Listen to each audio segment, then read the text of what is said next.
Because I like scumbags.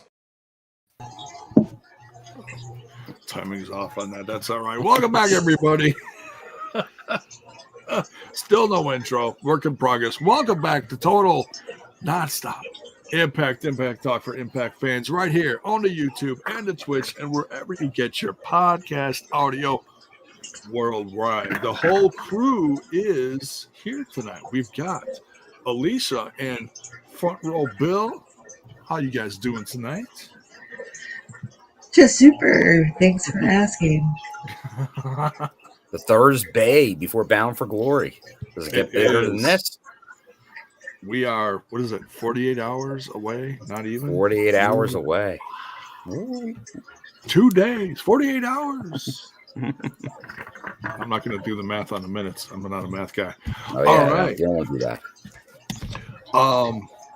But yeah, lots to get into, a lot of news. Let's not waste any time. Let's do some news, shall we?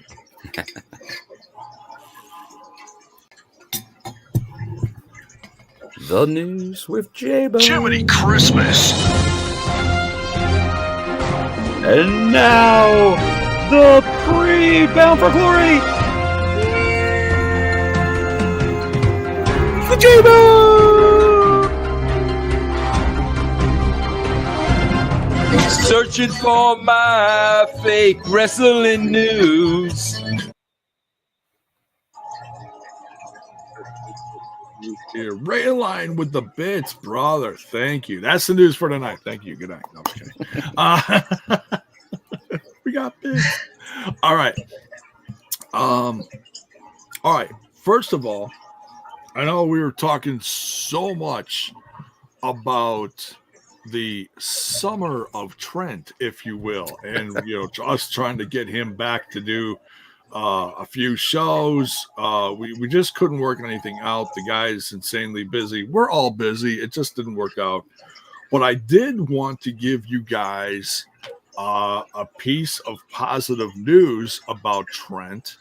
Look at that. There he is, Mr. Pastamania himself.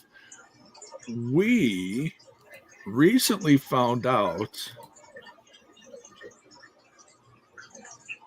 Okay, I'll pause this and then I'll do a share screen. Suspense is killing me. I don't want to get a copyright thing on here or whatever. I don't want to live in a world of fear, J-Bo. I know, and that's how we live day to day now. World of fear. Share screen. We got Facebook. The news about copyright police. Yeah, there we go. So this is from his other band that you guys may not know about. It's a punk band that he's a part of. He's not singing on it, but I think he plays like guitar and bass on it or something like that. One or either or whatever. Toxic Rocket. This is a Facebook post. A brand new signal.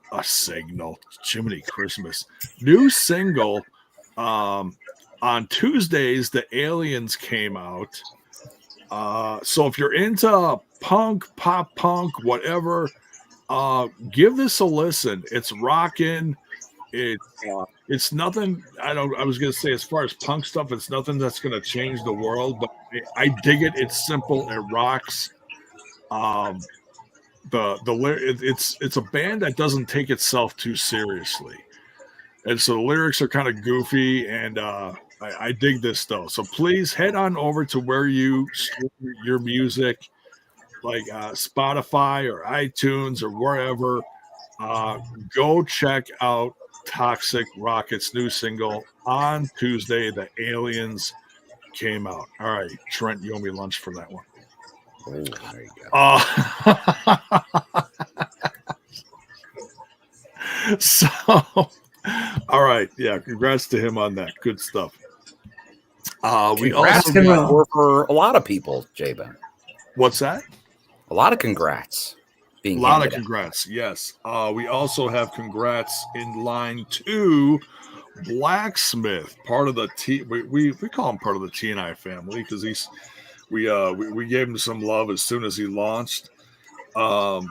based in the UK, and he's had several different contracts with several different wrestlers and companies, New Japan, people from AEW, people from TNA to start off with. And the news is he is sponsoring the Countdown show. I think that's incredible. And he actually popped in last minute on the live reaction that I just did, and he announced that there is news forthcoming on new merch that he's doing with TNA.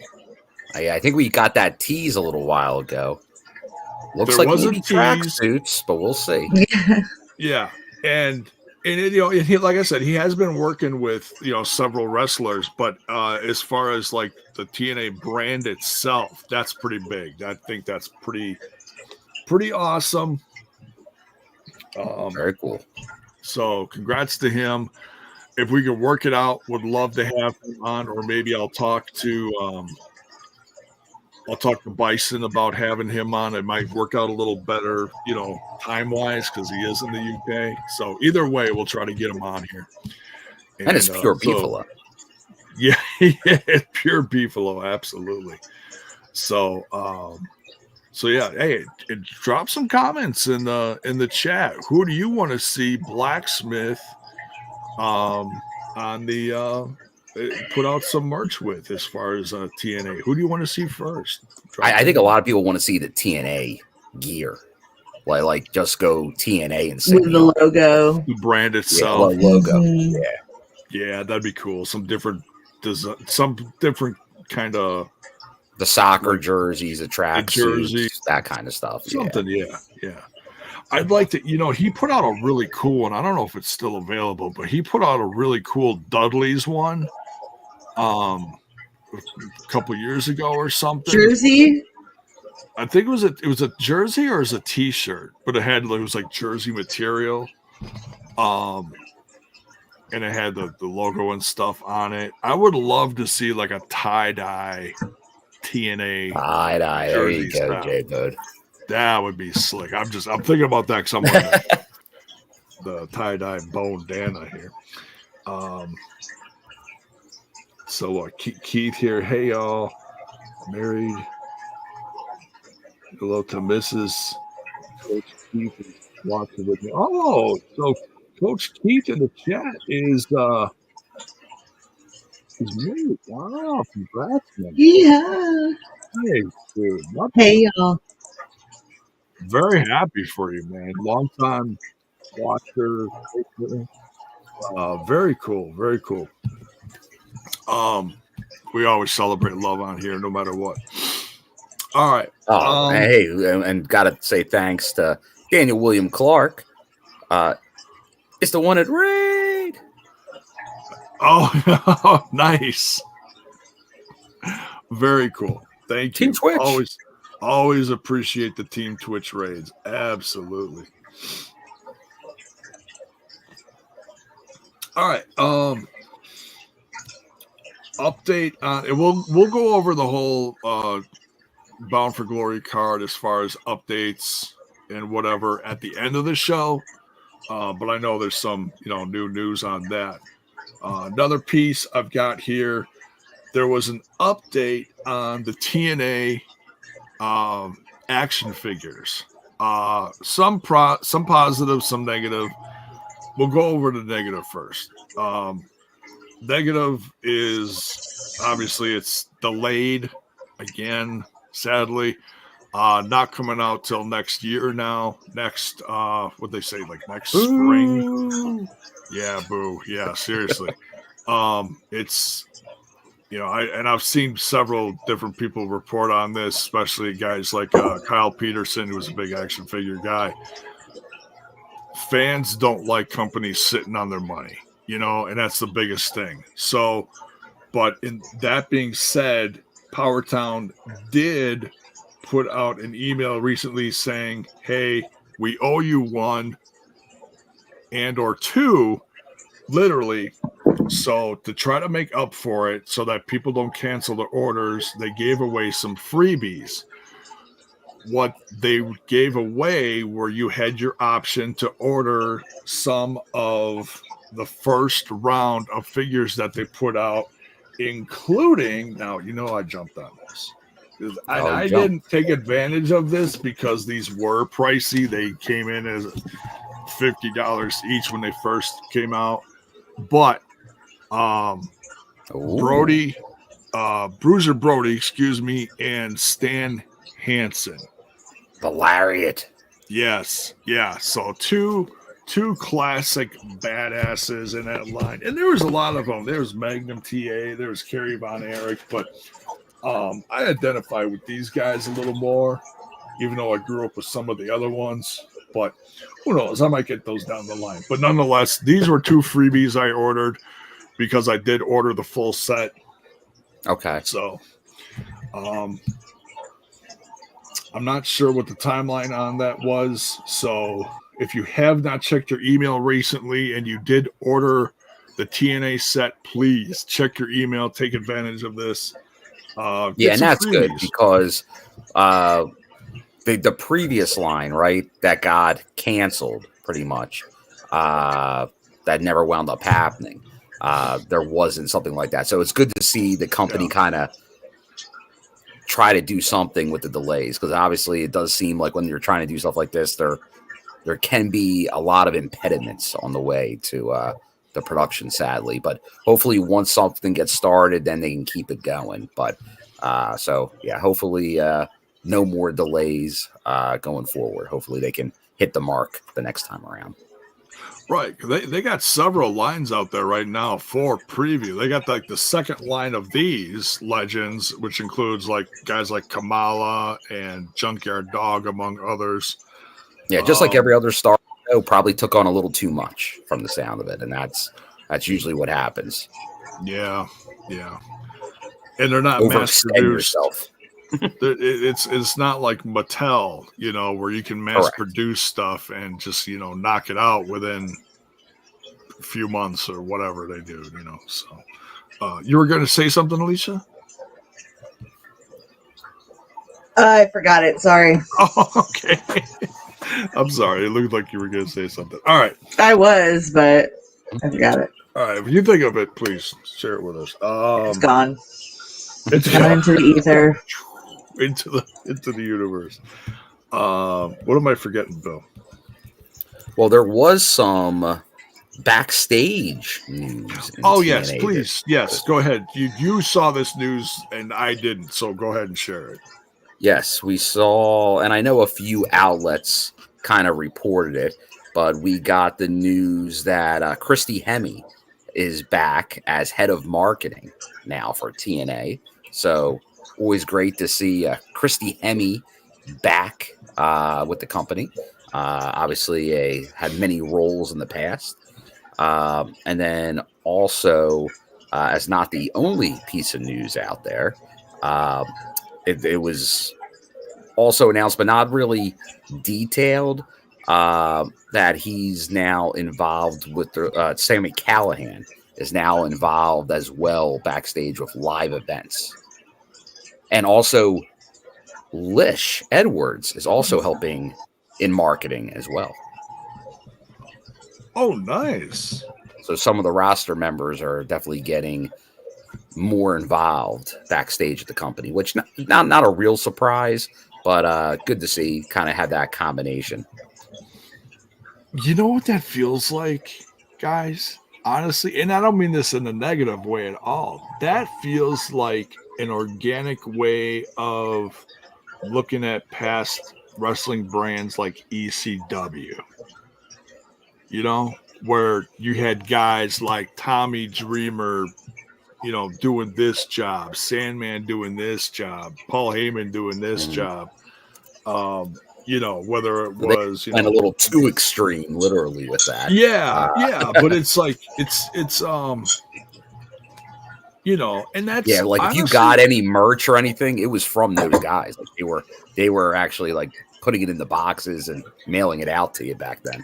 Exactly. And you know what? It makes it feel like these guys are truly invested in the brand. They're not just earning a paycheck, you know? Mm. And I'm not saying that anybody else that's not doing certain things aren't invested. Please don't take it as that. But it feels Like the first time? great song, Phil. No, if anybody's got a creative niche in the wrestling biz, man, it's got to be Sami. You know, I feel like I look at him at kind of like almost like another Jimmy Jacobs, and that's the highest compliment I could pay that to. You know, Well, we know he's also out there in former TNA news. He is. Yeah, Jimmy Jacobs is now. Granted, it's another brand, but still, I feel like he did his best stuff in a sense with TNA. You know, he really worked. He worked very closely with guys like Scott D'Amore and Don Callis at the time when Impact was really rebranding itself at the time from the whole start of Anthem and everything.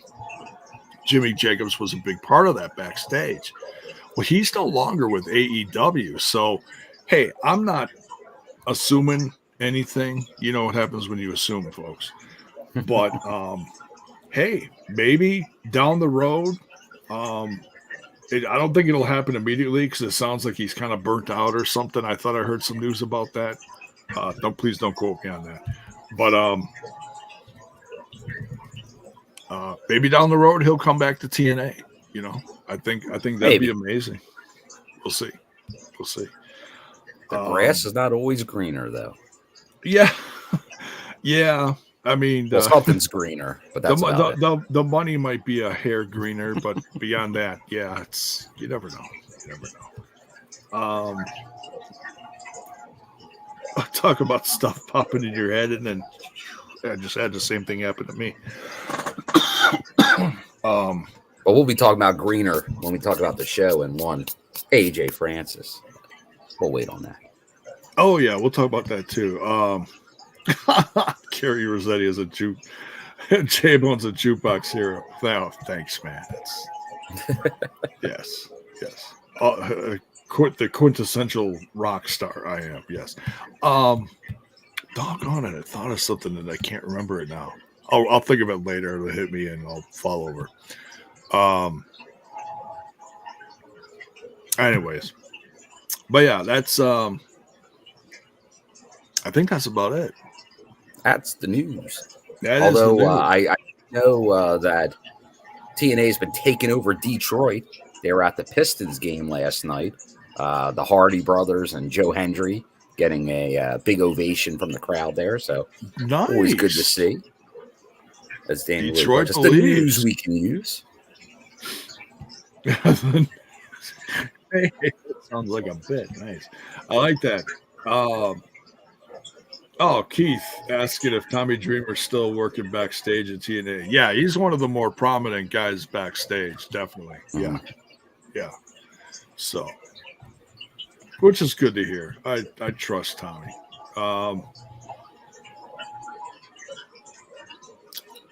Damn. Completely forgot. I had a great thought too. You'll think about it while we're doing the show. Something will hit me. Yeah, like I said, and I'll fall over. All right. And we'll go over the changes to the Bound for Glory card at the end, and we'll give our thoughts on the matches and such. So changes. Holy crap! We knocked out news in less than 20 minutes. Somebody write this down. What a day. World record. All right. Let's see here. So we are talking about the go home episode for TNA's before Bound for Glory this Saturday.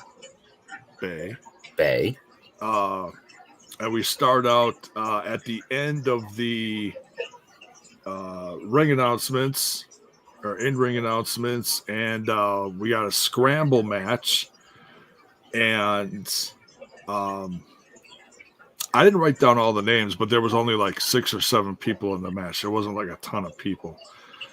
But the deal for the Scramble match is because it's got ties to the Call Your Shot match at Bound for Glory that's going to be on the countdown. So whoever wins this match gets the all too coveted number 20 spot, as in they come in last, which means you have the best advantage for this match. And whoever loses gets the not so coveted number 1 spot, which means you're first in for Call Your Shot. So we had, now remind me if I forget anyone, we had Laredo Kid, AJ Francis, Kaz, Jason Hotch, Sami Callihan and Jake. Sami Callihan was the last one to be introduced, which actually kicked off the show. Yeah. And I got a feeling there was some Jake something. Yeah. What kind of surprised me, guys, is because the Call Your Shot gauntlet it's intergender, right? Yes. It has been in the past. Okay. They did not make this match intergender. I was a little surprised. But it's not it's, you're not going to see the same amount of people for, both matches. So, but nonetheless. But what did you guys think of this first match starting off this episode of TNA? I missed it, so I'll let you two talk about it. I'll be right back. Right, Sorry, no problem, it was the only match I missed. That's okay. All right. Well, All right. I think this is a good kind of setup because now obviously for the countdown show.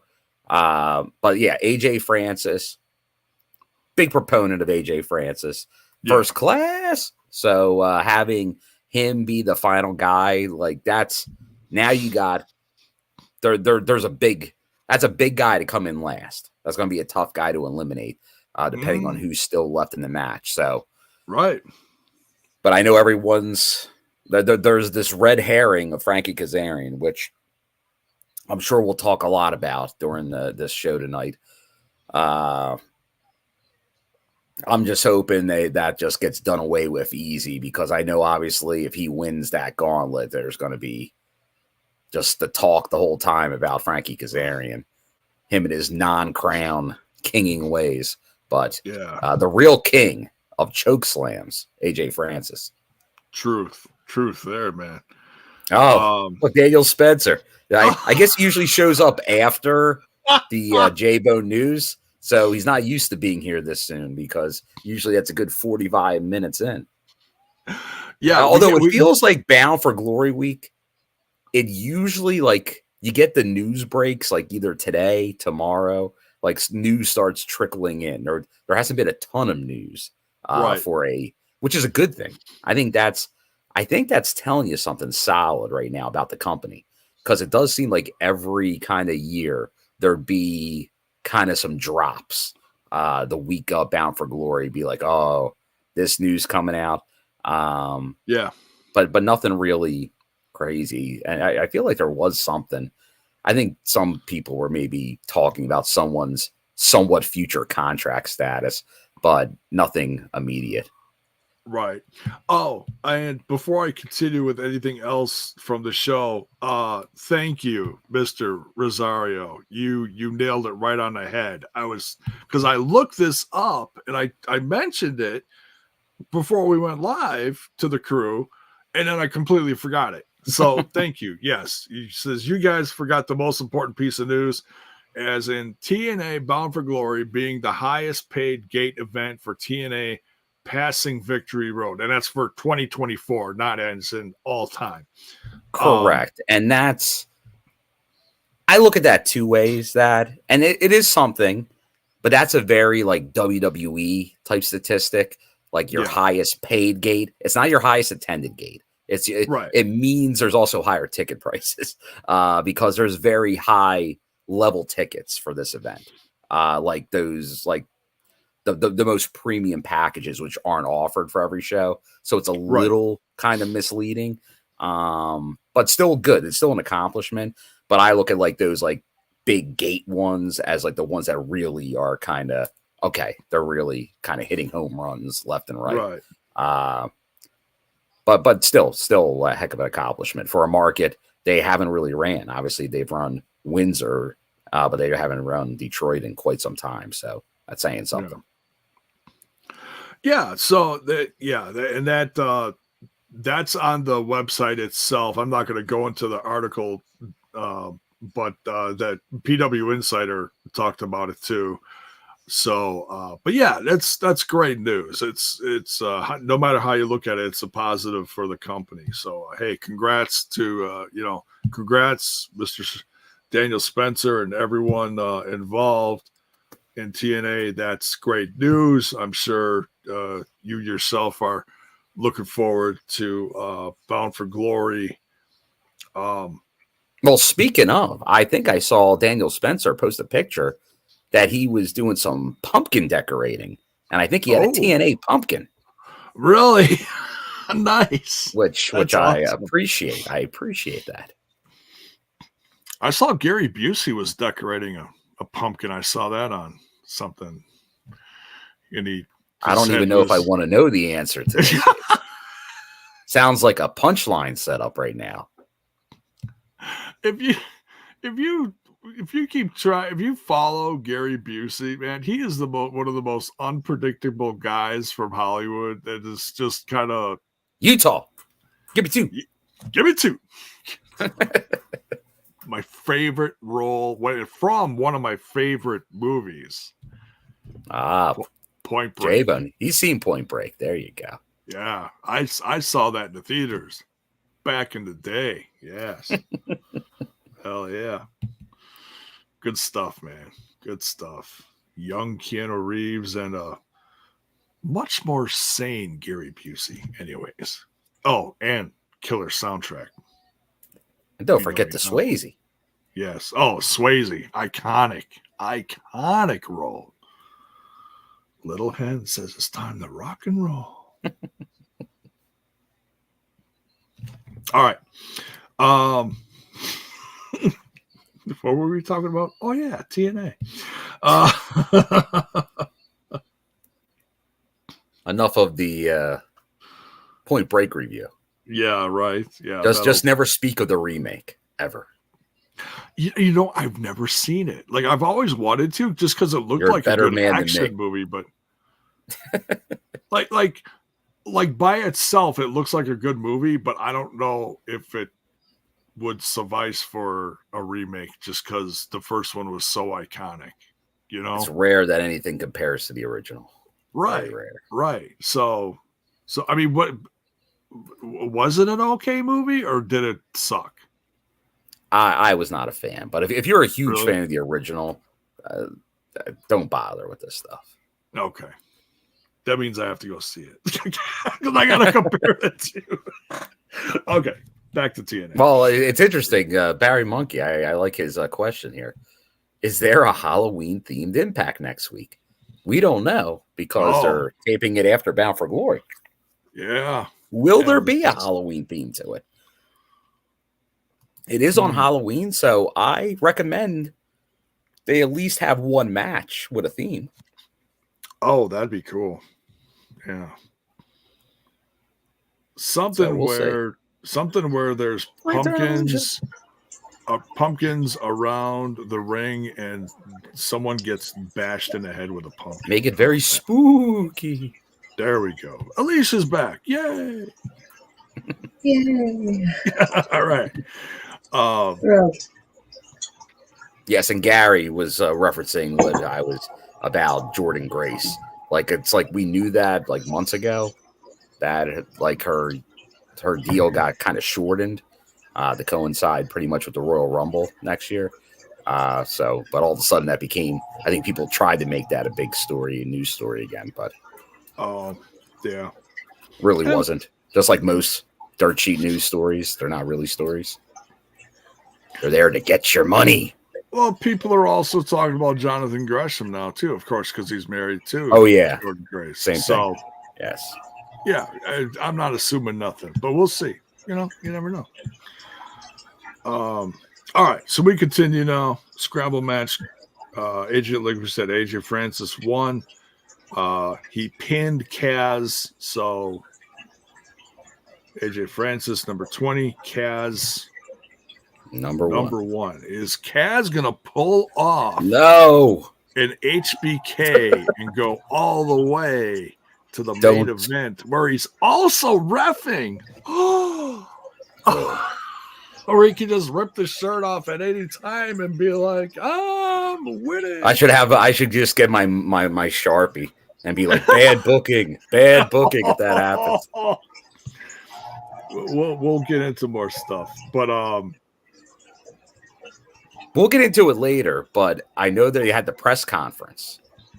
For anybody that did watch the press conference, the Bound for Glory press conference. I did not watch it. And they're very much insinuating kind of like who would put Frankie Kazarian in that match. Santino obviously did it. What Anthem official would allow this? So there's going to be something with this. Is it JBL? Is he part of ownership now? Is he part of Anthem? There's going to be something. Something's going to get revealed at some point about who is the player making moves with Frankie Kazarian. Right, because we're jumping into like the main event part of it, but yeah, because Kaz said that during the contract signing. I went to Anthem. I went above Santino's head. That son of a gun. Very interesting. All right. We got some time to think about that till we get to the. Yeah, let it percolate. All right. Gia Miller backstage with Gresham discussing his match coming up later with Josh Alexander. Mike Santana. Now, this was interesting. I want to get your guys' thoughts on this. We had not one, but two very good, number one, edited, and number two, scripted promos from Mike Santana in this episode. What do you guys think? Pretty dope. I think that's what they're. Obviously, you get those like in-ring promos. You get obviously just to kind of get over the emotion, kind of the drive of Mike Santana, really separating himself. And we've talked about it. Like he definitely feels like a 2025 world championship contender for sure. Like it feels like they're laying that groundwork for him to make that move to be kind of right in their main event standard going forward. And who knows? It looks like there could be some spots open to do that next year. So I think we're definitely seeing that for sure.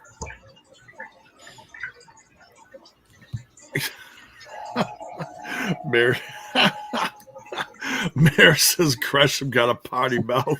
Alisha, I'm blaming you. Oops. What influence does Alisha have over Jonathan Gresham? That's funny. Anyway, but sometimes you just gotta swear. Sometimes just to make your point, to make him listen. Oh, what did he say? But yeah, great. So I'll just make this point real quick and kind of talk about both. So the first Santana promo was calling himself a survivor, like where he came from. And the next one, promo number 2, was more aimed at Moose himself. So two similar promos, but two very different messages, which I thought was cool. So it's not like he didn't just repeat himself in both promos, which would have been kind of boring. But no, both had very original points that he made. So Very solid, very legit. Yeah, I mean, it's like week after week, I'm seeing more and more stuff out of Santana that makes him look like a bona fide star in this brand.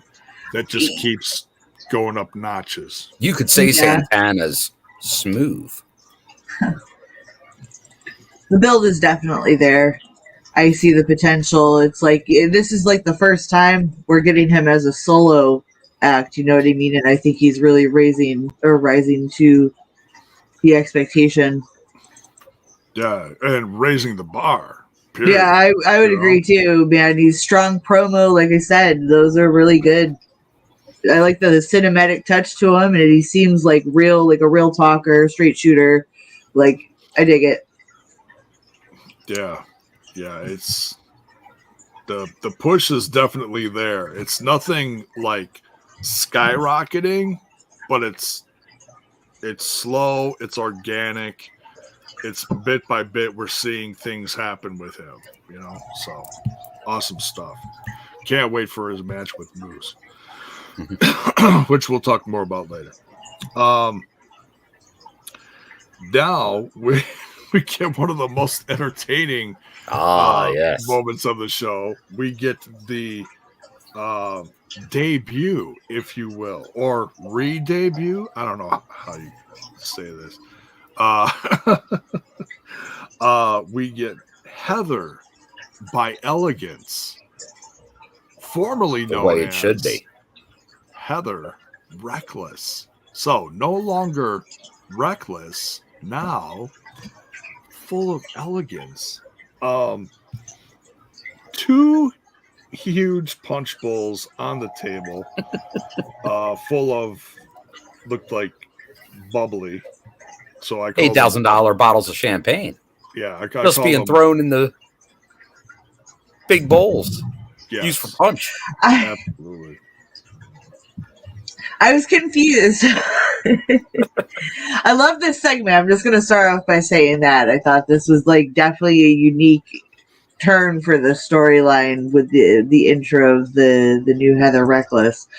But I was very curious as to why they would pour champagne from the bottles when they had the punch bowls full of the champagne. And Stephanie was like, "Oh, it's got to be for like a spot or something." And lo and behold. Right, yeah, because I even said that during the live reaction. I'm like, somebody's wearing this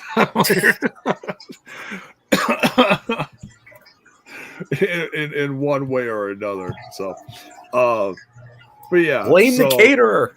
So they introduce Heather, and she comes out in all her glory, looking very prim, very proper, nice dress, nice hair, nice makeup. And I kind of chuckled. I'm like, where's the barbed wire? Where's the bicycle chains? Where's the reckless? All gone. All gone. All stripped away. And it's like she took oh man. So you wouldn't have been doing the chant the crowd was doing there, J-Bone. What were they chanting? I couldn't make it out. Basic white girl. That's what I thought they were saying, but I'm like, basic white girl. I'm like, that's different. The Nashvilleians are tough. I guess, but they're not basic white girls. That's a completely different look. I've never heard of that. Like, it's so basic white girls is like when fall hits and it's a group of girls are all dressed in like the sweaters and the Ugg boots and the big brimmed hats and like, I don't know, and they drink pumpkin spice and it's the pumpkin spice girlies. That's the basic white girls. Do they get makeovers? No. Well, I mean, I'm sure anybody in any group, but they're more like influence girlies. Influencers. Influencers. Okay. So they look elegance could be an influence. It's a way of life. So they look like everybody in the Hallmark Christmas movies. Yes, exactly. That is what the basic white girls are. Is everybody in the Hallmark, all the Hallmark movies. It doesn't matter if it's the Christmas, the Thanksgiving. I think those are the only one. They only do Christmas. Who am I kidding? All Yeah. year round. It's a little inside joke that I'm doing because my wife every day they started them a week ago. Why? I'm not sure, but they start them earlier and early every year. What's that channel, hon? Oh, my mom's been watching since like September. I forget what channel it is, but it's not Hallmark. There's a new one, Family, American Family or something. It's like a new offshoot of Hallmark because like a lot of people from Hallmark went to like this channel and they're all making these movies now. And Oh boy. but they already started the Christmas roll where they just the nonstop from now until Christmas is Christmas movies. I'm like, there you go. Save me. So Mrs. J-Bone just says, suck it up, Buttercup. Oh, you know what? Here, It's about to get jingly in these halls. Whoa. Yeah. Whoa. Wait, that. You know what? I'll take that back. It didn't come out right. Well, just gonna you know reel what it did back come in. out right? J-Bone, if you go to the private chat, I just sent you a link to I saw Daniel Spencer had put his pumpkin out there. So there's a picture of his pumpkin. My wife's like, don't be talking shit over there. In this weather, it's too early to carve pumpkins. They're going to be rotted by Halloween. Well, this isn't carved. It is, I believe. Oh, it's not carved. Okay, then it'll be safe. All right, here we go. Share screen, Rody.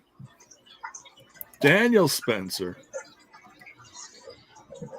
My pumpkin for 2024 is TNA inspired. That's dope. That is cool. He painted it black and then put the TNA logo over it. That's very cool. Nice. Very nice. Very cool. I kind of thought this was going to be a TNI pumpkin, but that's okay. That's okay. Now is that now a challenge to the TNI fam? A TNI pumpkin or TNI Halloween decoration of some sort? Oh, you don't want to like maybe it's a J-Bone Dana outfit. Maybe someone's going out as J-Bone this year.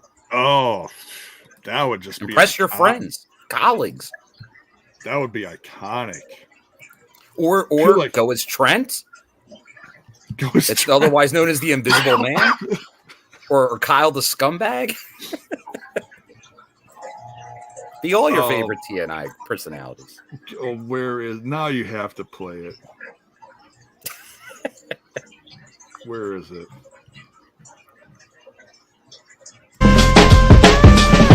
Damn, it feels good to be a gangster. There you go. Dress up as a gangster and then call yourself Kyle. There you go. Oh, Halloween costume contest. J-Bo, you should get dressed up for next Thursday. What I'll do is I'll be off camera, but I'll be puppeteering Manny Bones for the whole show. How's that sound? Yeah, bring Manny Bones back.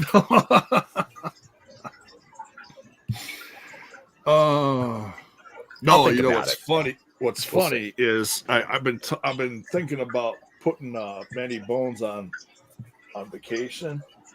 So I recently, in one of my wife's trips to the craft store of Michael's, I said, I need something because I don't want to take the mask away off of the display. I just put Manny Bones away for a bit. Oh, you got a head. So I got a head. I got a head for the Shark Boy mask. So yeah, I said, what does everybody want? That's great. Al Snow's going to come looking for that. He is. He's gonna. Daniel Spencer. He's got it. J-Bone's got head. He's gonna sneak in and steal it. What did he used to call it? Just head? Head. Head. Didn't have a name or anything. It just had. Okay. I just remember the Walmart controversy over the doll. Or the action figure. Do you guys remember that? No, what was it? Was it they got pulled because people were like upset because people were like, oh, it's like a woman's dismembered head. It looks like a severed head in the package. Yeah. And now what's funny about action figures, and I'm not a modern action figure guy, unlike the Bone Man, but they come with multiple heads now. So like you'll look at a package and it'll have like the guy, like the figure, and then like 3 heads next to it to be like angry face. Like even for a wrestler or a ref, the other head should be beard versus no beard for when they're a heel. Options. Somebody is making her presence known. Hello, Oreo. Oreos. Oreo is making her appearance on the show. All right. All right, back to the review. So yeah, great segment. Zaya Brookside comes out, crashes the party, if you will. Where are you going?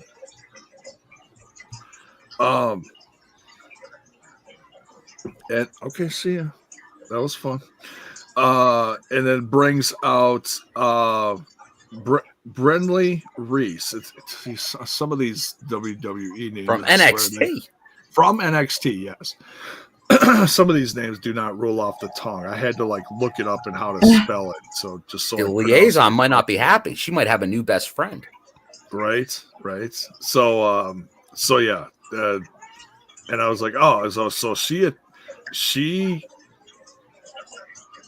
came out and kicked through the ropes. She kicked Heather and Ash, and they almost hit the punch bowls. Whoa. And I'm like, all right, we need to take 2 on this because something has to happen, right? So they both grabbed them, and they both, grabbed a head of hair and double dunk. Right, yeah, dunk right in the bull. So yeah, I had to move. Whoa, splash them. Being at a Gallagher concert. Oh yeah, or Gar show. I was kind of wondering if you got any splashback from that. So. A little bit. Although I think I had more just for the normal champagne flow and incidents of the past. Because one time I got a lot of it. I got a lot of it the one time. That one time, yeah. So yeah, fun segment, classic Gold. stuff is where somebody's getting soaked here. So and I'm like, okay, so this has to end up as a match. I said for either Bound for Glory or maybe the week after Bound for Glory in the tapings. So, but then they announced shortly after. In fact, Matthew Raywald said, this is going to be taken care of at Bound for Glory. He said, I'm paraphrasing, but I was like, oh, okay. So there you go. So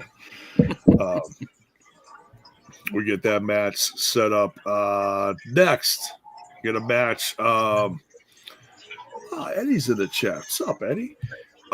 Josh Alexander versus Jonathan Gresham. What'd you guys think of this match? You had some technical wizardry in the ring there. 2 very technically sound wrestlers.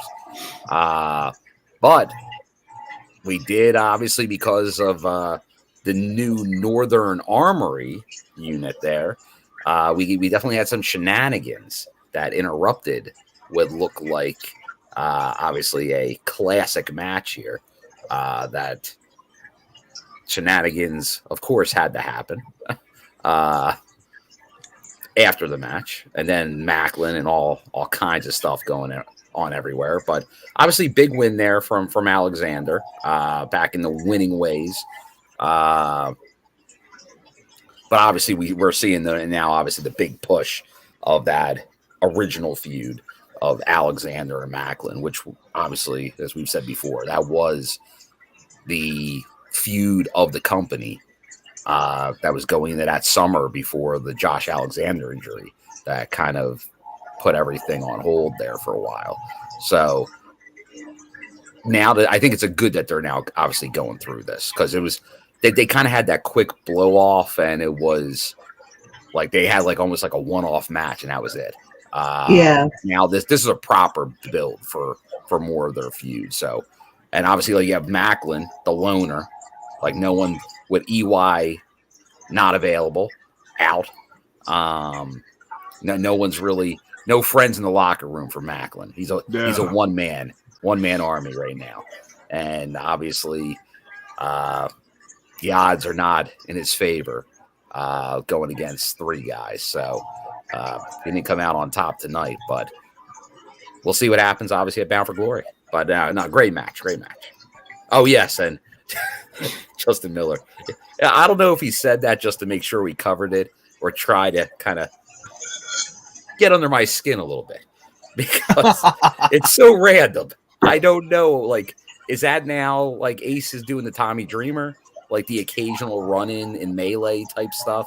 And maybe that's it, and that's fine. I'm just glad there was that big Ace angle that they were going to do, and then they really, instead of leaned away from it, because it just didn't seem like there was enough to push it. Justin, I knew what you were doing, Justin.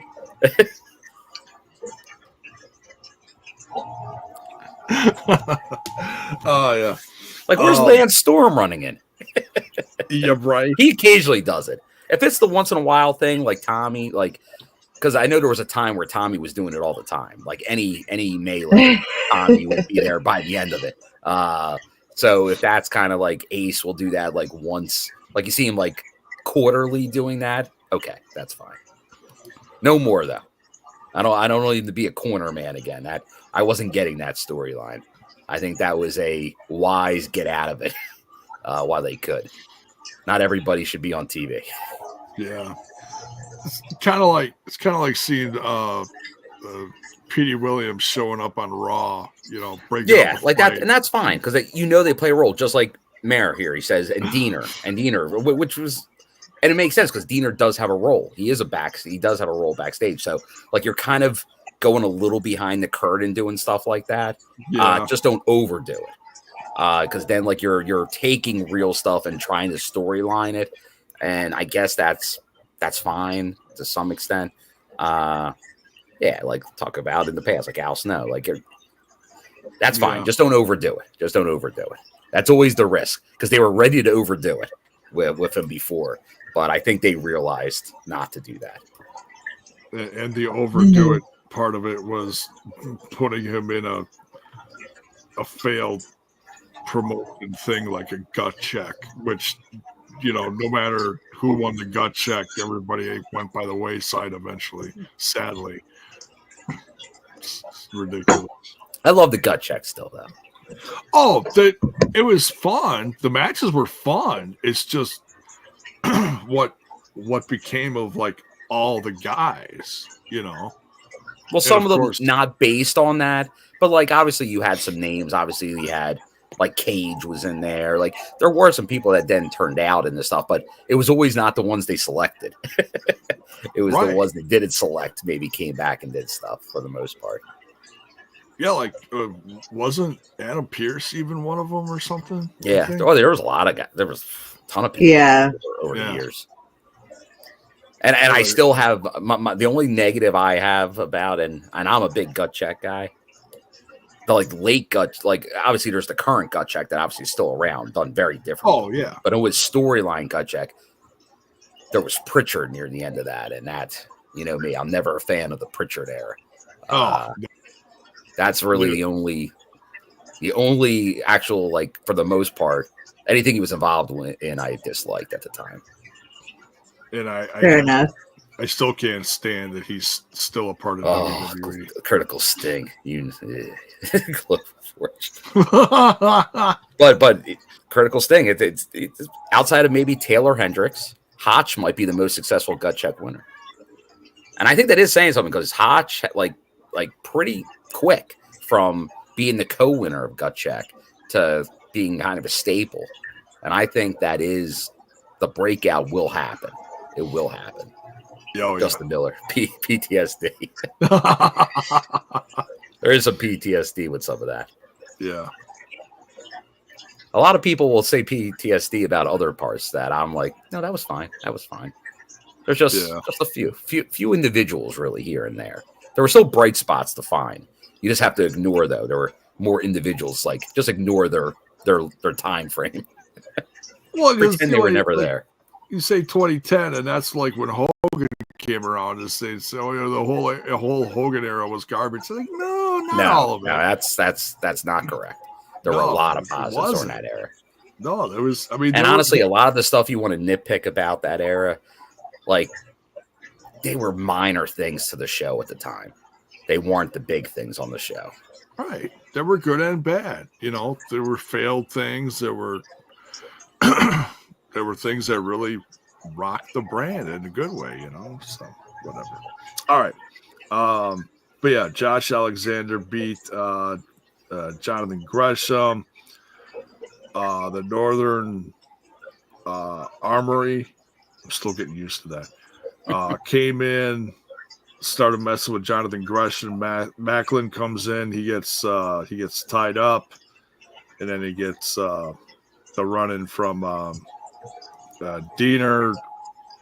Oh yeah, and Callihan was there too. Callihan, Ace Steel. Oh yeah, and Callihan. I couldn't remember who the third guy was. Who that's kind of like leads into our opening news with Sami now more involved with the live events backstage. Yeah. So it's like a lot of people with some other roles are the ones getting involved. So right. Yeah. Blurring the lines. Blurred lines.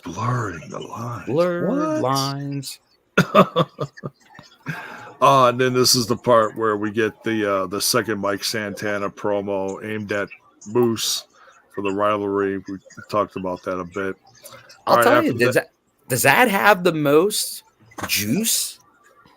The most like going in the Bound for Glory, like stakes wise. Like obviously there's title matches and stuff like that, but is there the most kind of like is there the most bad blood in this match, or maybe it's Josh and like it feels like those two are like really are the two guys that just don't like each other, that want to beat the hell out of each other. As far as like and then probably like Jordan heat. And Masha now, heat.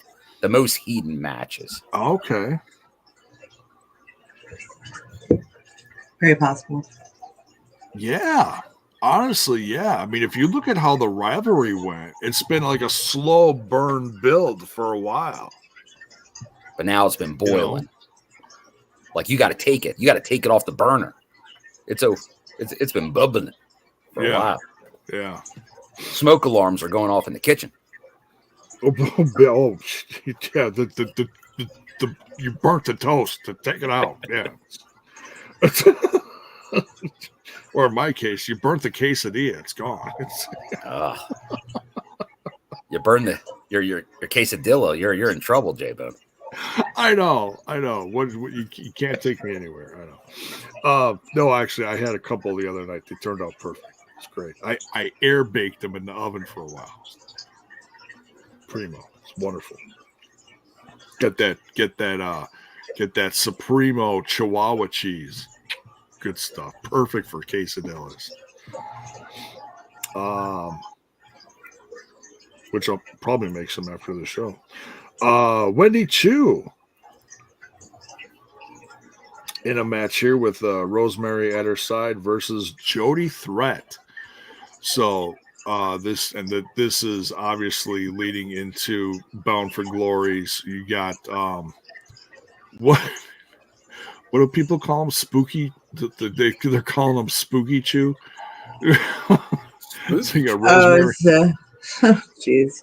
Rosemary and Wendy Choo versus Spitfire for the TNA Knockout Tag Titles. Yeah. So Wendy Choo versus Jody Threat. What do you guys think?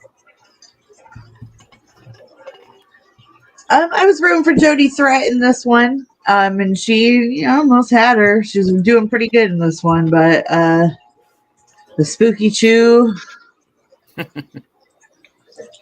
Got the win. Yeah. Which Yeah, you have to have going into a title match.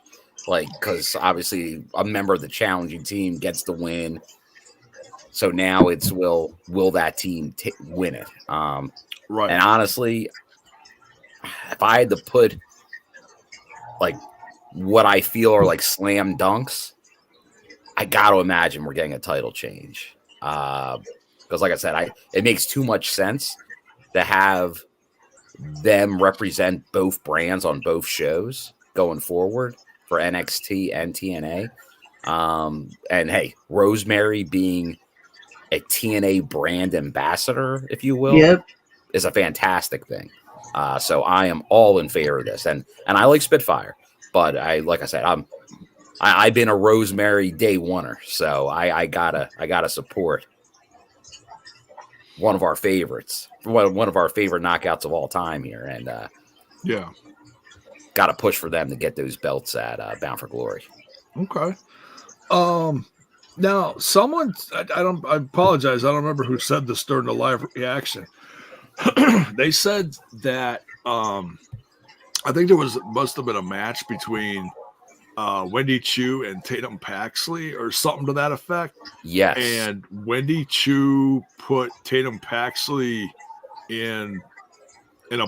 They said they put her in a box. Yeah, kind of like. And I'm like a coffin box or what? I'm like, what's going on?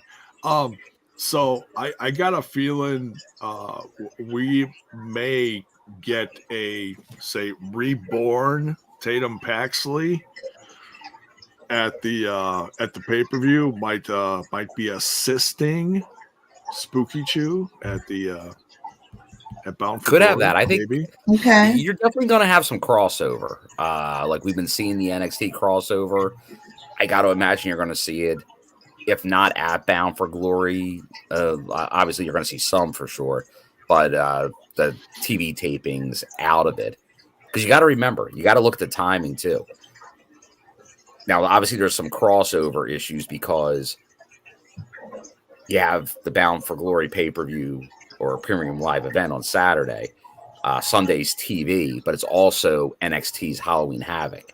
So there's going to be some conflict there, but obviously there's people that won't be working there that obviously can be working right there. And then I'm now very vested as well because in other wrestling news, but our partner right now, NXT, is coming to my favorite home away from home, the 2300 Arena, right? In short order, the first Wednesday of next month. So I'm hoping we'll see some TNA crossover, minimum those tag champs. If I can be cheering on Rosemary from the arena, that's going to be a very cool thing on NXT and the CW. Now, I heard this event sold out in record no time flat. Did you happen to get tickets or no?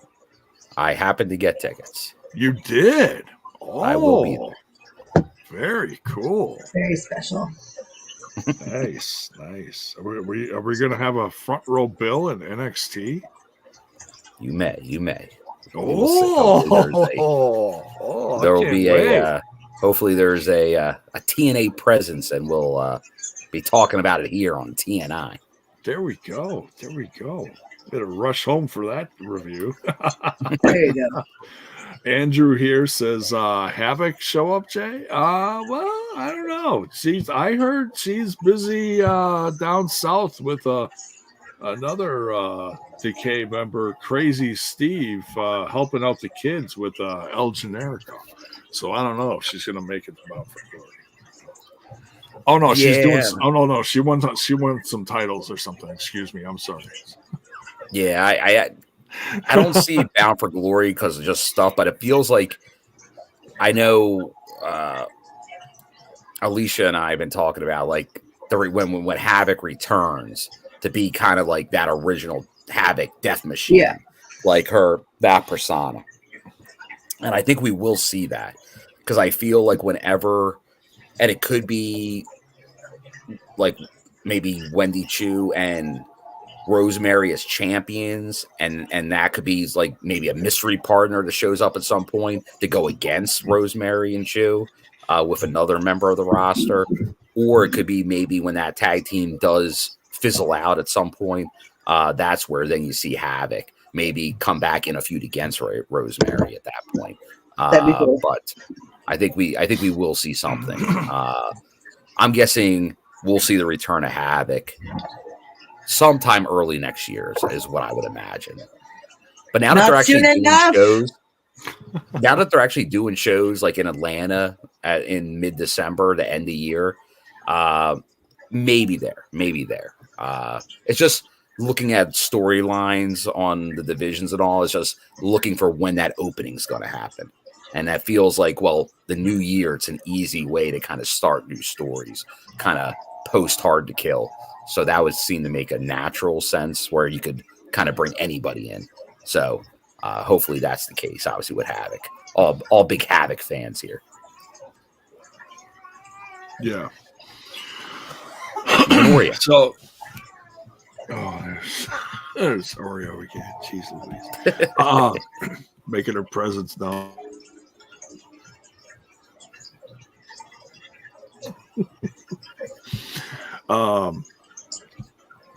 So yeah, we'll see what happens. Are we going to get Tatum Paxley involved? Are we going to have Havoc come back? We'll have to wait and see. Drop it in the chat. What do you guys want to see? What combo of things do you want to see happen? Let us know. I want Havoc back. There you go. We got to vote for Havoc right there. There we go. All right, so this is feels like a great spot in this show. I do want to say thank you to our sponsor, Manscaped. Bill, if you could find the clip, Little scumbag appearance. Little scumbag appearance. Yeah, we didn't get the summer of Trent, so let's see if we can get a little scumbag. All right, here we go. I'm here to tell you people about Manscaped. See, when you're a card-carrying member of the Peanut Club, presentation is everything. In my opinion, with a clean shave, you can turn that cocktail Frank into bun length. That's right, folks. Kiss your Vienna sausage goodbye and upgrade your grooming habits with Manscaped. And guess what, folks? We got a special deal for the TNI fam. Get 20% off and free shipping when you use our promo code TNI at manscaped.com. That's right, folks. 20% off and free shipping when you use our promo code TNI at manscaped.com. Unlock your confidence and always use the right tools for the job with Manscaped. What a pro. Hope wherever you are, you're doing well. Witness protection. All right.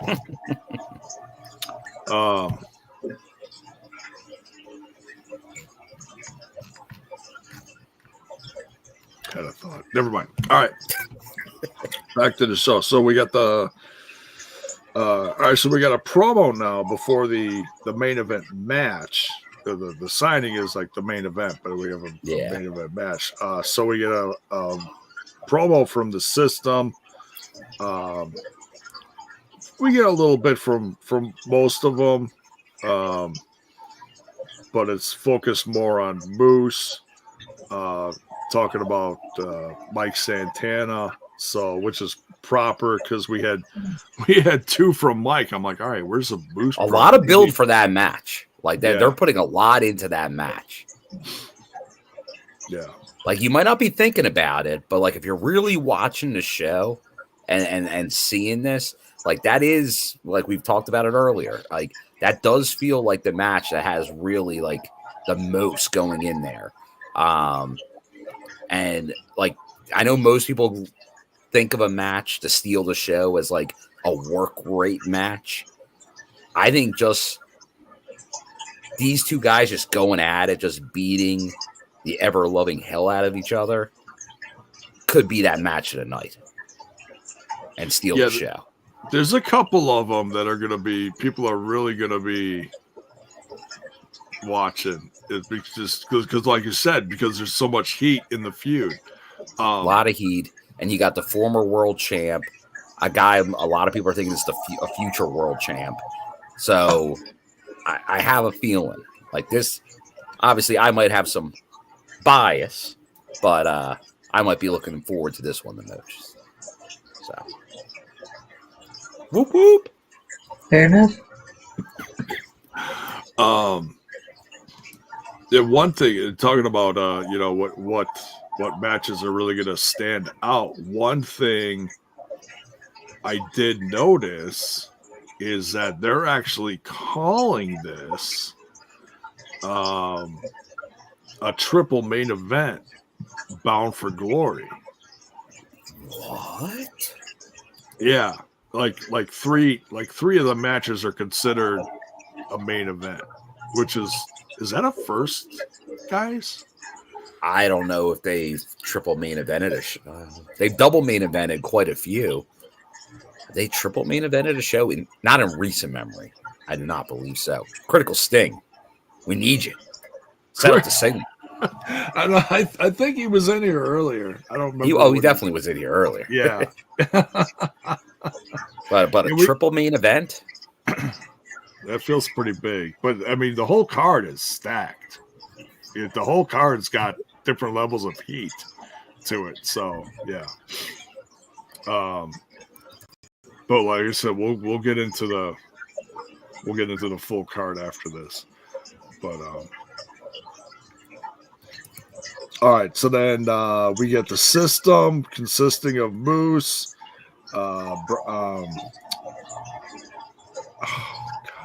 brain fart, Eddie Edwards, Dango, and Brian Myers versus Matt and Jeff Hardy and ABC, Chris Bay, and Ace Austin.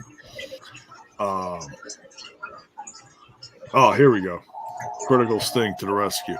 He says, I think they advertised Elgin, Cage, and Tessa / Sami as a double main event, but I can't remember a triple. Yeah, that sounds about right. Yeah, I can't remember a triple. Like, not during the Anthem era, at least. Maybe back in the back days.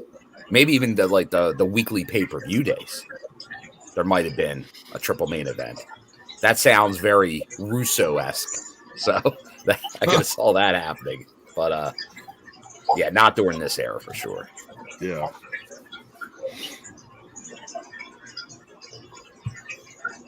So but what'd you guys think of this match? The 4-on-4. Setting up that well, we kind of saw it during the match. Setting up that Full Metal Mayhem, which obviously is one of those triple main events. And it's just kind of making it official, because usually that wouldn't get the distinction of like one of the main event matches, but everybody knows that's a spectacle, that match, where like not only the stipulation but the Hardys being in there, right? And the possibility that the Hardys can come out as tag champs. So it's warranted for that booking. It'll be interesting to see the placement on the card. Does that open the show, the main card, based on the triple main event status that they just gave it? I think it might. If you have 3 main events, you got to open with one of them. Let us know what you would do in the chat. But if I'm booking this show, we know the world title match is closing it, I believe. Because of the shenanigans, the Frankie factor, we'll call it. You don't build that up and just not do anything with it. I'm just hoping they do nothing with it. It's just there the whole time. But if we're Alisha, we know we got to call it the serotonin factor too. The serotonin factor. I like that. Well, the lack of serotonin factor, I call it. Serotonin. And that is, I did see Critical Sting kind of put this up here, because I did see him post this today, timing, mind you, that he's working out JBL and kind of saying like Bessie's Skeleton forever, thinking he can like he's looking pretty jacked. So and he was going through stem cell treatments in New Jersey. So who knows? JBL. Because like I said it, like those clotheslines he was given, man, they had a little more oomph than I've seen in quite some time from JBL. Oh, they were knocking people into the third row if you wanted to. Jeez Louise. If you know, you know. If you want the best stem cells in the world, you got to follow Rey Mysterio and Kevin Nash down to Colombia. I'm just saying.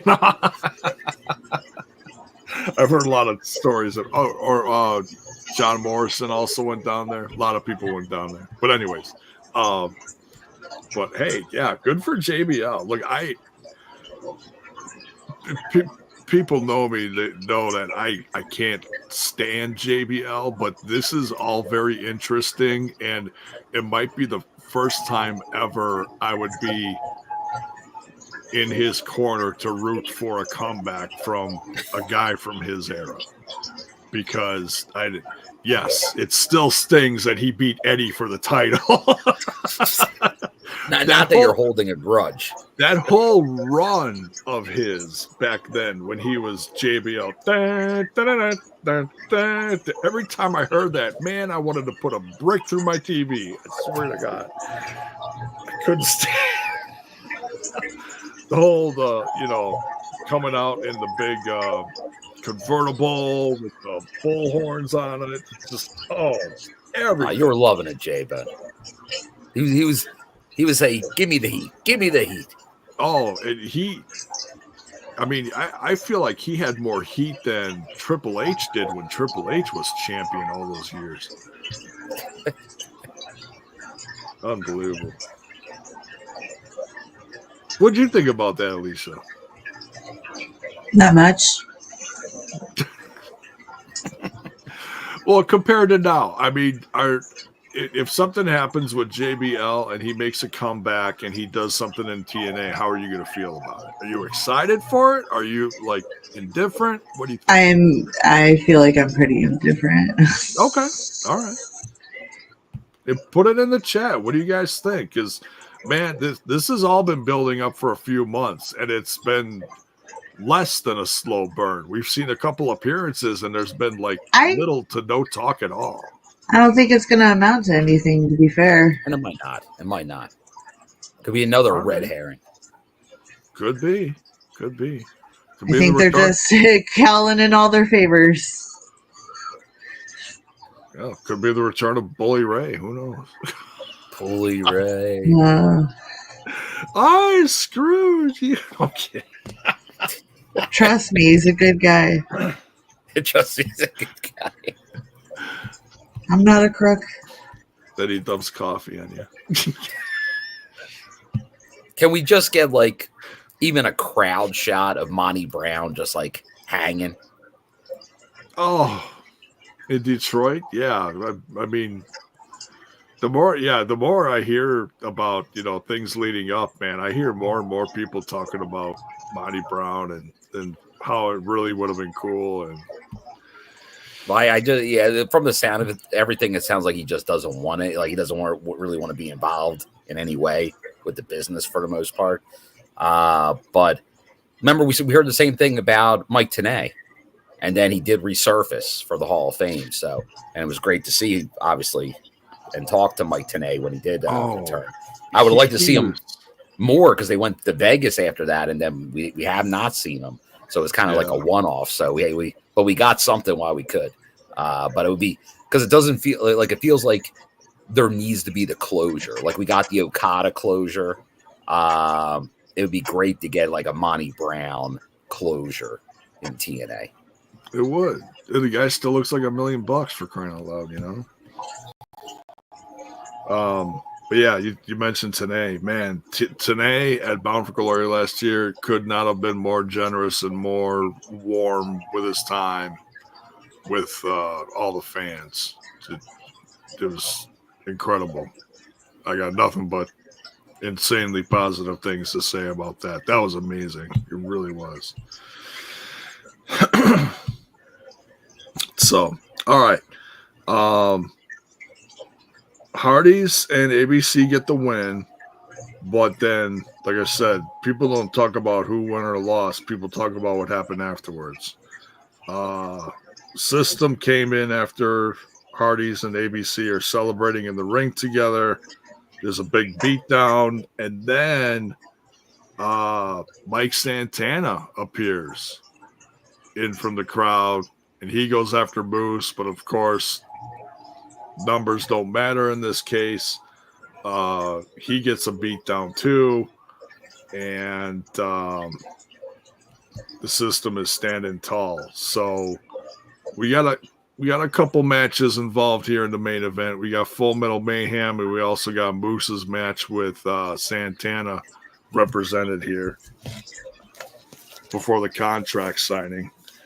So, yeah, who knows what's going to happen, win or lose, man. We've got some amazing matches to look forward to at so many levels. All right, contract time. Santino. Now, this is it me, guys, or did this feel a little weird that Santino was in here and we've seen so many contract signings before with, you know who I'm going to say, Scott D'Amore. Man, it felt like something was, I don't want to say something was missing, but it felt different. But did you guys feel the same way, or no? Not really. Like, obviously there was a lot of contract signings, so it became very but it like you kind of know the game. It's the contract signing, the authority figure, and who's in the match. And now we have the double. But yeah, like, so it like obviously Santino played the role. Oh, sure. Yeah. Yeah, even when things got weird afterwards. But yeah, so we get the double contract signing, which I didn't know if they were going to do like signings back to back all together. And so that's what we got. We got Masha Slamovich and Joe Hendry on one side of the table as the challengers, and Nick Nemeth and Jordan Grace on the other side of the table as the champs. And everyone had a chance to speak. Nothing got real crazy verbally. They all hugged at the end, bro. Yeah. It looked like the table was going to be safe. Yeah. Until we got a visitor. Until the king, the self-proclaimed, I can't stand saying that he is the king of TNA. Whether you love him or hate him. It's an OG. Frankie Kazarian shows up and crashes the party wearing the most epic of shoes and scarves, looking like Eddie Van Halen. The four flying Elvis. What's that, Alisha? Nothing. Oh. That's the Ring of Honor World Champion you're talking about. Oh, yeah. Sure. So, the guy from Terrifier 3. I don't like those Terrifier movies. Oh, hot take. Hot take. I know everybody is thinks it's awesome, but I'm not a big fan. Well, I know a certain scumbag that likes them, but I've never I don't know what the hype is because I've never seen them. So, but I know there was a lot of hype behind this third one. So, I don't know. It's gore porn. It's nothing to write home about. Ooh. Tara's so. Hold my scarf. Hold my scarf. Oh, great clip. But yeah, so pretty pretty nothing really happened until Kaz shows up. He gets in the face of Santino. We mentioned part of this earlier, saying, he went above Santino's head, saying he talked to Anthem officials, which made him the referee of this match. And there's nothing anybody could do about it. And of course, there's also it makes a ton of sense to put him as the official. Yeah. Oh, yeah. Masha said something to him as he's kind of circling around the table. And Mayor has, thank you for the reminder. Kaz called Masha and, hey, shut up, Nikolai.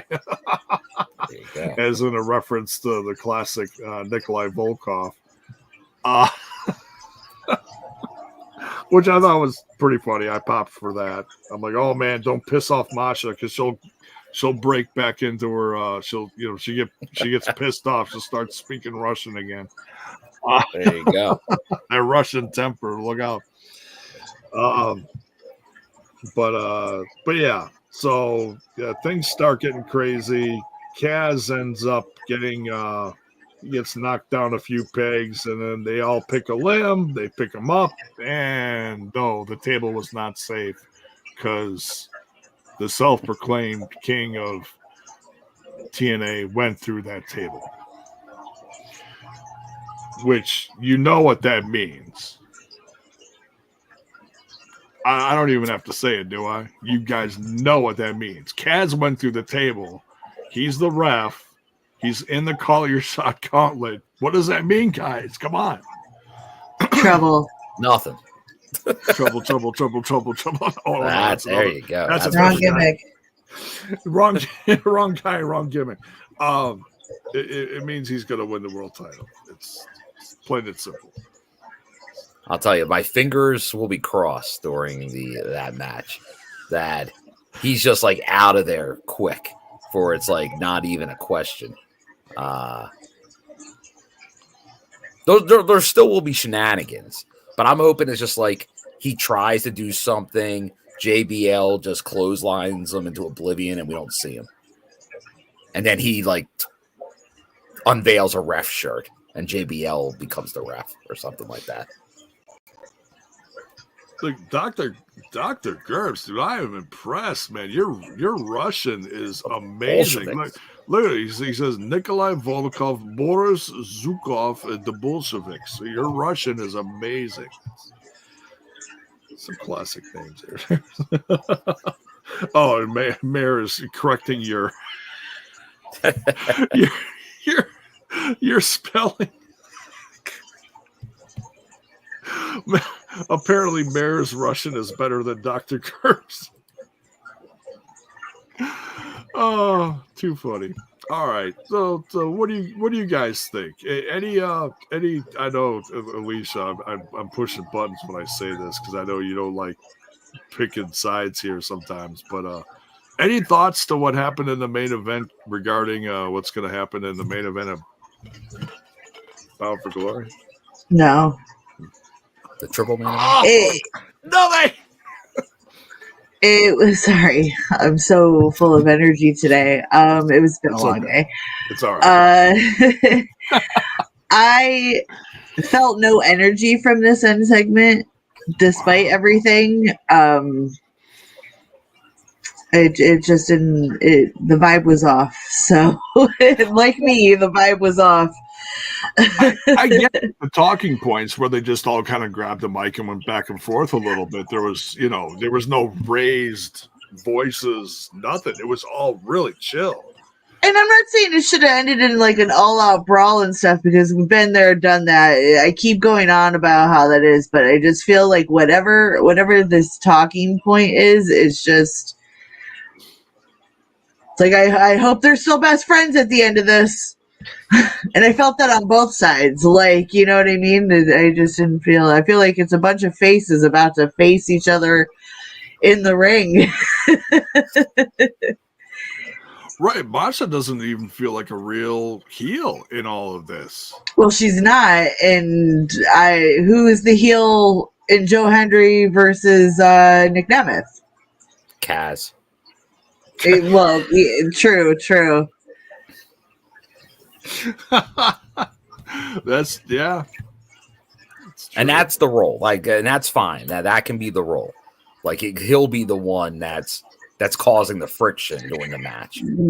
Will he cause friction to the point that someone turns heel? And in that case, who is it? Ooh. There's the question. And is it I don't on know. their own? Yeah, exactly. Is it a solo job? Is it a the other term? You know what I'm saying. A team ordeal? Who knows? JBL shows up with his former APA tag. Who is he supposed to be aligned with? Dolph or God damn it, Nick? Nikki. Okay. Nicky boy Nemeth. Hey, who knows? Maybe his brother reappears out of the blue. All I gotta say though is that since we're going into weekend before Halloween, and it's probably a big wishing one hand shit in the other situation, but Nick Nemeth should come out dressed like a Lost Boy. Lost Boy. There you go. Oh man! I mean, he's got that.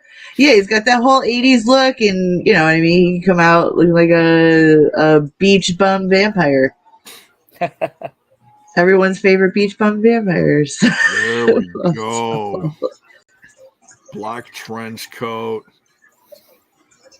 It's like, I don't know, man. The month of Halloween is Halloween, so even if it's not Halloween, every day is Halloween. So any show in October is acceptably a Halloween show. Like, I'm going to a show on Saturday, and it's a Halloween party. So, yeah. Yeah, there's people that are gonna be apparently. Rich Swann is going to be there. Apparently, Scott Steiner. Oh wow! I could be wrong about that. Scott I could have sworn. Yeah, he's signing autographs. He's not like in the show. I don't think. Yeah. Wow. Very cool. Big Papa Pump. I could be full of shit. I don't know. I could have sworn. I saw that in the advertisements. Wow. Maybe someone just dresses up as Big Papa Pump and It could be. Just walks around kissing his biceps. Where all my freaks at? Yeah, doing math. Yeah. Steiner math. All right. Well, that's the go home show. And now it's time. Let's go over some matches here for the big event.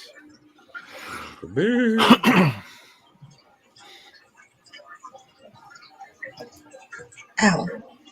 Here we go.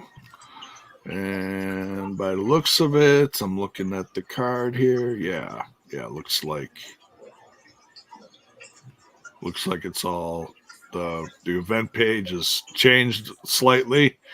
We only got one more match, but you never know what's going to happen day of. You know, we might get more because they've done that before. Like, oh, yeah, we get this match out of nowhere. You know, we try to get as many people involved as possible. So first of all, for the countdown, we get the excuse me, Hall of Fame, which is going to be Bob Ryder inducted and Rhino inducted.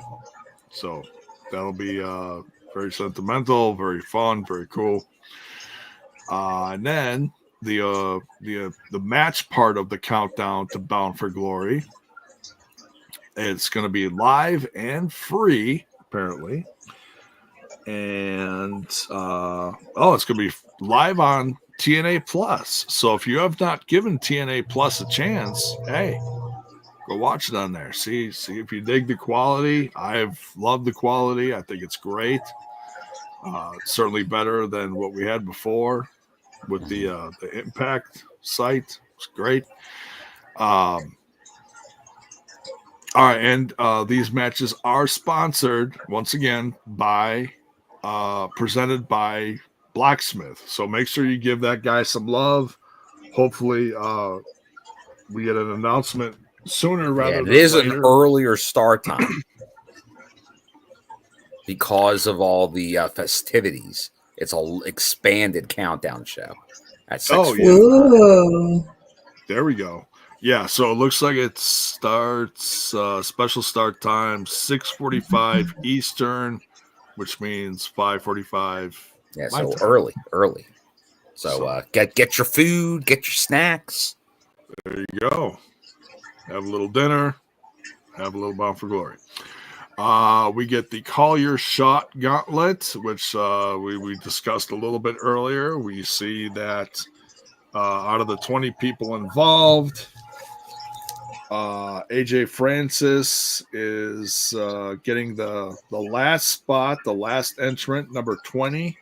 And Kaz, Mr. Serotonin himself, lost the match on today's episode, which means he'll be entering at the uncoveted spot of number 1. So we'll see what happens there. See if that has any effect on the main event. I know you guys are cringing at that thought, but we'll see. We also have presented by Blacksmith on the countdown, Ash and Heather by Elegance versus the TNA knockouts. No, wrong match. My bad. Excuse me. Versus Zaya Brookside and Brindley Reese. I was looking for it on the thing. I'm like, where is it mentioning the TNA Knockouts titles? And I'm like, way ahead of myself. Titles. I am so sorry. So yeah, Ash and Heather Elegance versus Zaya Brookside and Brindley Reese. Okay, there is your live and free countdown. Next, we've got the TNA Knockouts World Tag Team Championship on the line. Spitfire defending against Rosemary and Wendy Choo, a.k.a. Spooky Choo. Any thoughts on this one, guys? New champs. Ooh. Probably. Okay. And drop it in the chat as we're going through this. Who do you want to see win? Who do you think's going to win? Whatever. Let us know.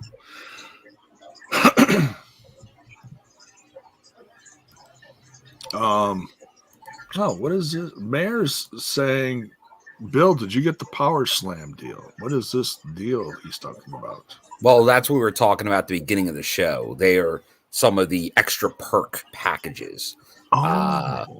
Like because they're doing like the commemorative chairs, so there's all kinds of different deals, like kind of like different promotional deals. So I will divulge all details on the post show review. So you gotta check out the review after the show Saturday, and I will let everybody know. Maybe I'll even show what I acquire via what I did. There is a hiccup to that. I have to work till 12. I have to work till 12:30 that night. Oh, to a.m. Which, yeah. I have to work closing shift. I'm closing that night at my job, yeah. So I'm not watching it live. But I don't want to stop you, Bill, from doing a review if you want to. If you want me to set it up for you, I'll let you do one. We'll plan on it. Okay. Yes. And I will test Wi-Fi's and stuff like that to make sure it looks doable. So stay tuned. But we will try for our Bound for Glory. We don't want to wait too long on that, so we'll go with a yes. We'll plan to do it. We'll see who else from the crew might be able to jump in possibly as well for a big shoe. Okay. Who knows? Alisha, are you Maybe watching it or are you going to that? I'm going to be in Philly, so now I won't be watching. At the show that I was almost at. Oh, okay. So you're at that show you were. So it may not happen. So we'll see. Well, we'll play it by ear. Okay. All right. We'll see. For sure. All right. Next, we've got the PCO versus Matt Cardona Monsters Ball match for the TNA Digital Media Championship and the International Wrestling Championship. Now, I forget, guys, is that International Wrestling Championship, is that one based more in Canada? I don't remember. Correct. Is that? Yeah, it's more of a Canadian title. Okay. So, Monsters Ball match. That's. Oh, and that one is, before I forget, and they played the trailer a few times if you watch TNA. I don't know if they played it on Access TV or not, but they played it a few times on TNA Plus tonight. This presented by the Eye of the Salamander movie, which looks a little goofy, a little hokey, but I don't know if you guys saw the trailer or not. What you think of it? Sounds like a watch party coming up. It could be. It could be. Grab your popcorn, folks. Looks like something they play at midnight on the Sci-Fi Channel. I don't know. We'll see. All right. And I'm a little surprised that there wasn't a little more hype behind this match, but I'm sure there will be day of. We've got the X Division Championship match defended by Mike Bailey versus the return of El Hijo del Vikingo. Former AAA world champion. Mega champion. Yeah, whatever they call it. Yes. Yeah. The Mega champion. The mega champion. Yes. This is certainly going to be one of the it's how do I say this? You got to have the X Division represented in the event like this, and I think this match it's just gonna go balls to the wall. This really, I mean, there's no gimmicks here. It's just all talent. Any thoughts on this one? Athleticism on display. It will be. Yes. Yeah, that's the one. I think there's going to be a lot of people, maybe non-TNA fans, tuning in for this match in particular. So hopefully that's where you hook them, and then they watch the rest and be like, "Oh, wow, I like this other stuff going on. Like, oh, that this is cool. Like, or I don't know this person, and I really like them."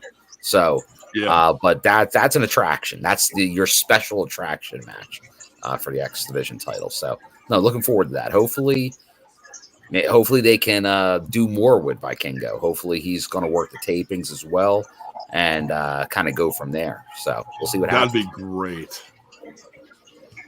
Yeah, whether it's him tagging with Laredo Kid or versus Laredo Kid or anything X Division. Oh, yeah. Yeah, you can go so many ways. A lot of fresh matchups if they're able to utilize them. So looking forward to it.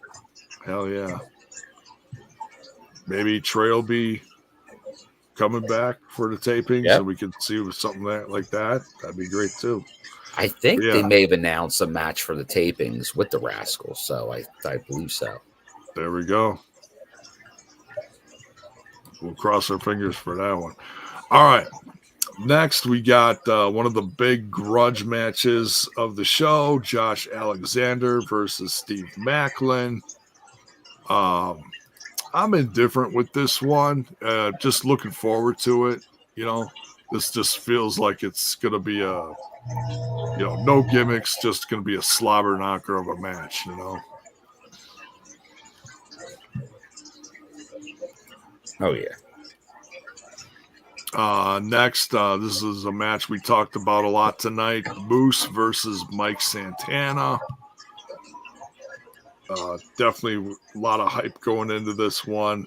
I feel like this is really the real start of the rocket getting strapped to Mike Santana here, guys. What do you think? Oh yeah. So get the rockets going. Yes. Yeah. Yeah, and their Critical Sting, the match for the tapings, Rascals versus First Class, was announced. Oh, okay. All right. So, looking forward to that. Yeah. Go ahead, Alisha. I am actually just going to scoot on out of here since I'm not watching. Oh, no problem. No problem. You guys have fun. Everyone have a great night. Thanks for tuning in, and I'll check you next week. Maybe it's Halloween, so maybe you'll be surprised. All right. It'll be spooky. Ooh. Night, guys. All right. Take care, Alisha. And Moose versus Speedball at the tapings. So BFGN. So get ready that Thursday. Don't know if we'll be on Thursday, but the following weeks. Moose versus Speedball. Wow. So ooh. Is that's a first, eh? Yeah. I think. Seems like it. That is something. All right. All right. Now, first match of the what is considered the triple main event here. Oh.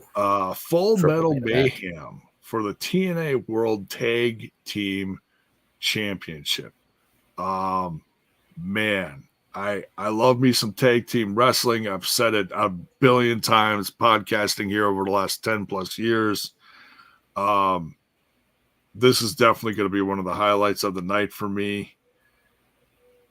System, the system goes in waves here, Bill. They have waves of success, and then they have waves of like losing it all. And I firmly believe this is going to be one of those nights that they're just going to lose it all again. They're going to have a rough night, you're saying. The system will not work. It is going to be a rough night at the office. System error. Yeah. The system is going to break down. Seriously. I mean, we even may have a neck brace just thrown out of disgust.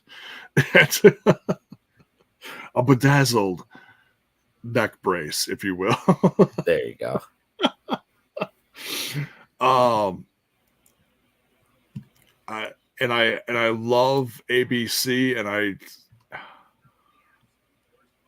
I think they're probably the best tag team on the roster right now, honestly. But I think all things are pointing towards the Hardys getting some gold here. What do you think? I agree. This feels like the Hardys taking the belts here, and then starting a run, obviously, as they go into the Carolinas. They go into North Carolina next, home of the Hardys, with the tag belts.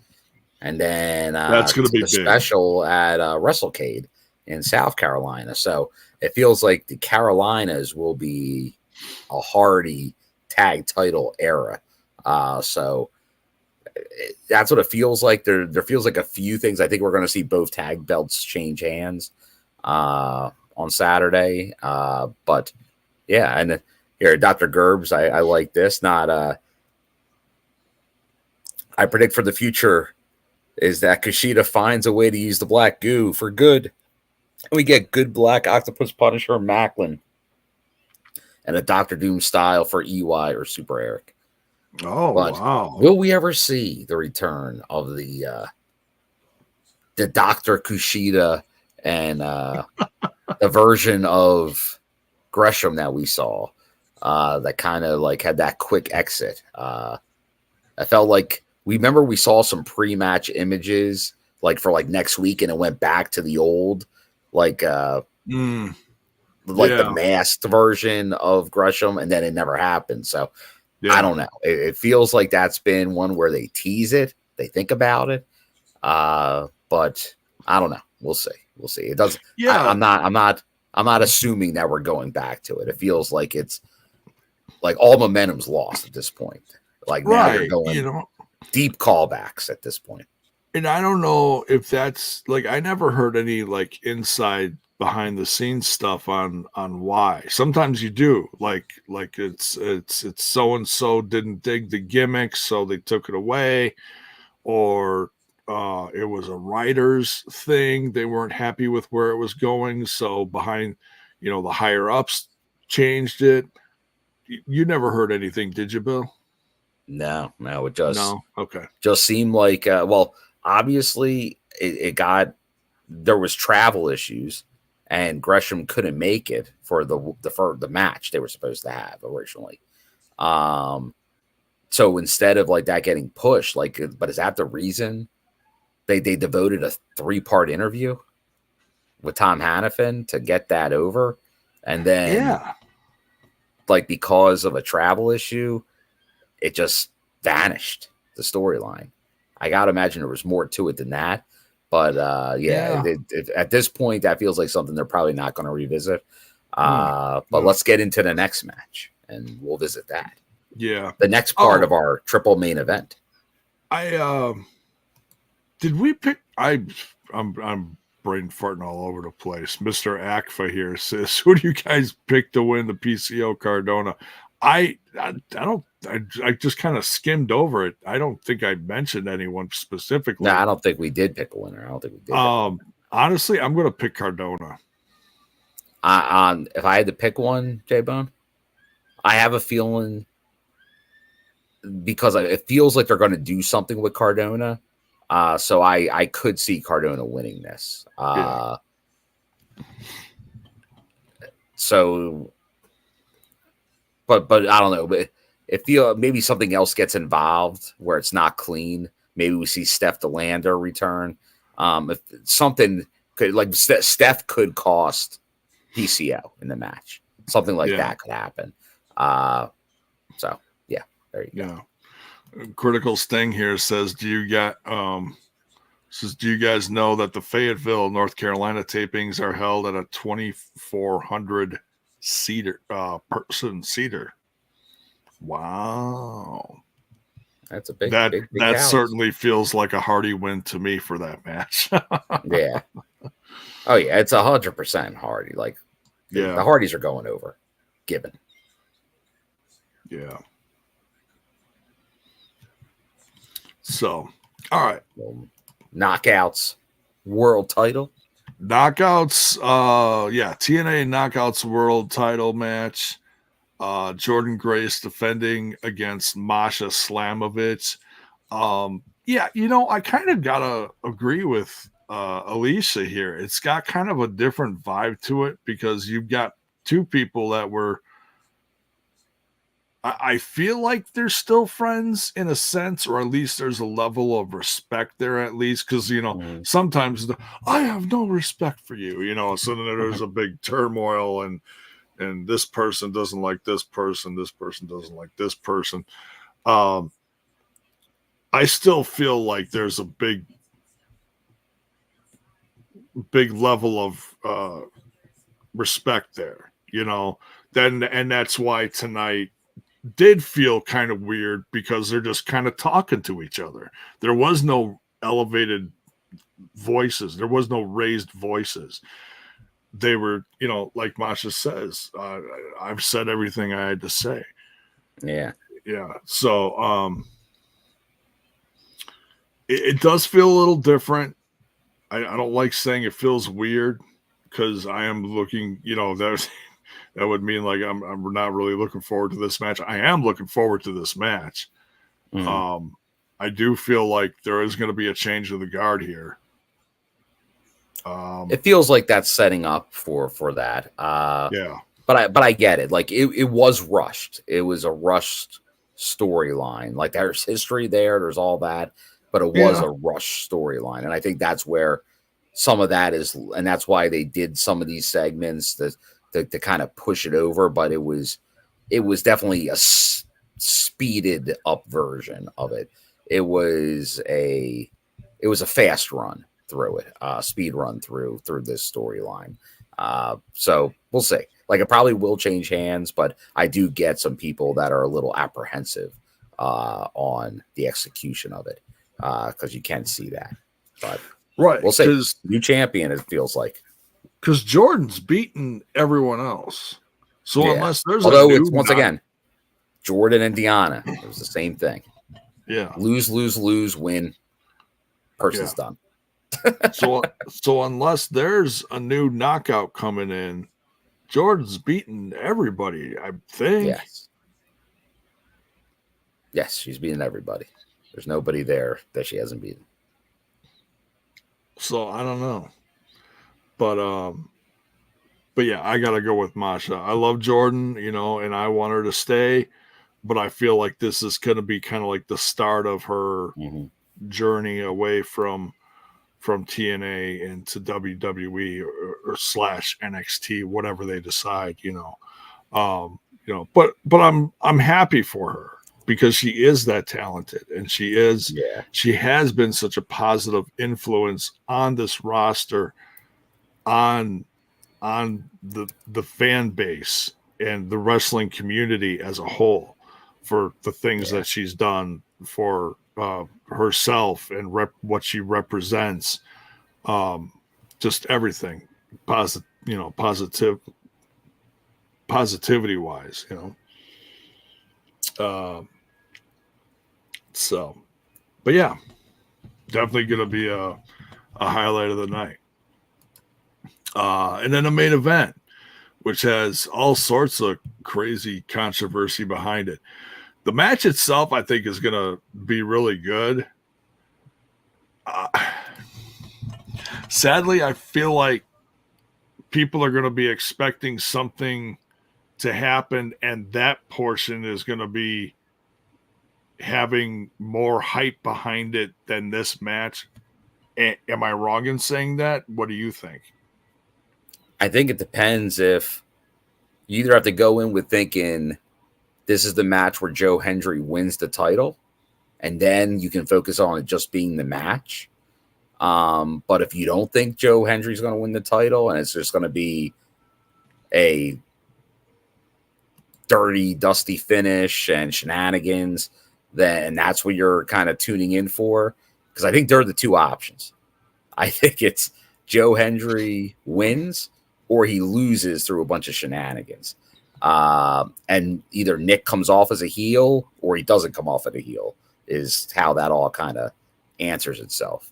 But I think that's kind of how I'm viewing the main event. Like, I don't think like there's a Frankie win and he cashes in and all that, but I think Frankie plays a part in trying to influence the decision. Yeah. I'm sure JBL will have a spot involved, and maybe others. Like it could be a whole bunch of schlock coming our way at the end. Hopefully it's not overbooked into oblivion, but I'm hoping for the earlier, like that is the Joe Hendry moment. And the other stuff are all just teases that never really pan out, but we'll see what happens. Yeah. Mayor right here says Kaz wins, call your shot, and if he does win it, man, there's going to be a lot of, it's going to really be pointing a lot towards him. And I'll tell you what, I love Kaz. This run of Kaz has been priceless. The guy's excellent in the ring. I love his character, and that's why I'm so, yeah, but you can call it cliche, you can call it goofy, you can call it corny, whatever. But when I'm on here, I'm over the top with it. But I really do love everything about Kaz in TNA right now. I like it, but I think there's too much. There's too much Kaz. You think so? Yeah, I think they're overdoing it. Okay, all right. He's on TV more than Joe Hendry is on weekly television. I don't think anyone's on more weekly. He's on commentary for at least one match a week, at least. Yeah. He's involved in every angle. And the way we're talking about Bound for Glory, he's going to open and close the show with everything. That's too much Kaz. Yeah, whether he wins, call your shot it's or not, overexposed. he's Cass. repping. Yeah. So he's going to have a big, whether he wins, call your shot or not, he is going to have a big factor in this match. And there's probably going to be a JBL factor. Yeah, I'm hoping on what I said earlier. I'm hoping he tries to do something. JBL knocks him on his ass, and we never hear from him again. I gotcha. I'm kind of leaning on a Kaz win here. I'm so Kaz as world champion. Because I feel like he deserves it. Like he's busted. Is this a deserved business? I look back towards the pandemic, starting at the pandemic before he was even with TNA. And I look at what he did for himself and got himself in like the best shape of his life. That right there was like the start of it for me. I don't think he was ever not in good shape, Cass. He's always kept himself in good shape. He was, but it was kind of like he's just there. You know? He was never like fat or anything, but he was just there. And he was still a good wrestler, but man, what he like he looks like a star now. He really does. He looks like the dad from Spy Kids. Is that what Joe Hendry said? Well, look. He looks like Puss in Boots. Puss in Boots, yes. There's a part of me that wants Nick to win because I love Nick Nemeth. There's a part of me that wants Joe to win because I believe in Joe Hendry. And I love Kaz. So I'm Kaz ain't in the match. And that happened once.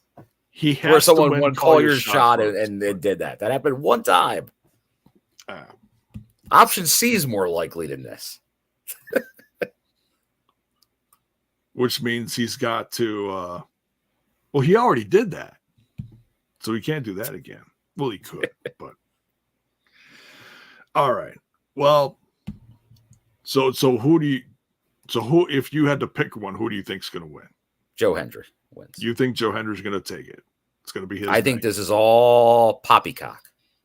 And we're just all talking about possibilities that won't happen. Okay. All right. I'm going with what's the most logical answer? The guy that's being pushed for a year, or the story that came out of like the blue? It's like, yeah, all of a sudden Kaz is in a number one contenders match, loses, and then he gets put into a ref match and a gauntlet match out of nowhere. It's like let's just. That's the thing. Like, you talk about anything else. Like, if this was a company up north that was doing that with a certain talent, yeah. Like, I don't care if you're a heel or a face, everyone would be like, "What the hell's going on with this booking?" Right. And I guess that's the heat. That's the heat here. That's supposed to be. It's like, how's he getting away with this? Right. But we'll see. We'll see. Like I said, I don't think it, because it's too by the numbers. They're making it look like that's what's going to happen. Yeah. But a lot of things have to go right for that to happen. So that's why I think they're setting it up for we've probably talked about it for a half hour on this show tonight. Yeah. All the Kaz possibilities. And that's why they're doing it. But in the end, it's going to be a nothing burger. Okay. Yeah. It was all there just for the potential. Because the second he went through the table, I'm like, oh, that's it. He's winning. And then he'll still have the angle. Like, he'll still have the angle of, like, guys were out to screw him. He was working with people. And that will still be his storyline going forward. But the world title aspiration, maybe it still happens. Obviously, we just had that with Shelley kind of right before the end there. I just don't know if that's the road they go down again. Yeah. Because I was like, well, what would make sense in my head is somewhere before the end of the year or early next year, Santana beats Kaz, the veteran, for the title. Something like that. But they could.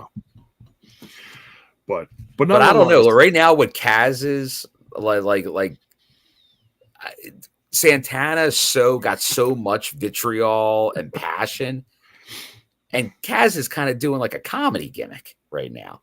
I don't know if they go head to head. Like, it feels like Kaz's character would have to evolve again to fit in with Santana. like to become a little more serious. Yeah, it doesn't feel serious enough to be in a feud with Santana. Like, if you're feuding with Santana, you got to be like, go to war. Right. Like, and right Moose, now, I don't know if the King's going to war. Yeah, like one of the maybe most in the legit... drive-through line at Burger King. That's about it. I need a Whopper. But yeah, like one of the most legit cheese. persons on the roster right now is Moose, because he's what, 4-time former champ, whatever he is. Yeah, you know. So champ. if you beat a former champ like him, you're on your way somewhere. And just recently, yeah. So we'll see. What do you folks think about, all this in the chat? Do you agree with us? Do you have your own thing you think is going to happen? Put it in the chat. Let us know. No one's right. No one's wrong. We want to hear it.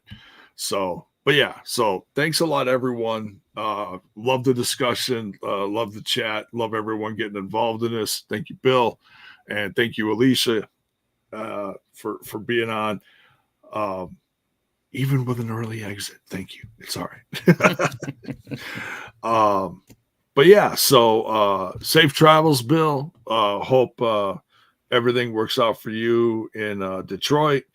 And hope Bound for Glory knocks it out of the park. I'll be watching it delayed with my phone turned off someplace. I don't want to know. No spoilers, right?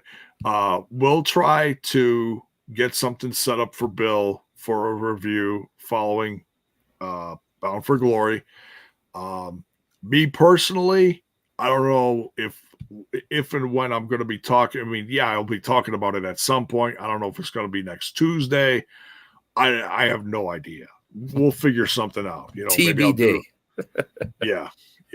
To be determined, to be announced. We'll see. But nonetheless, thank you, everyone. Love you. Can't wait for Bound for Glory. Yeah. We'll see you then. Take care.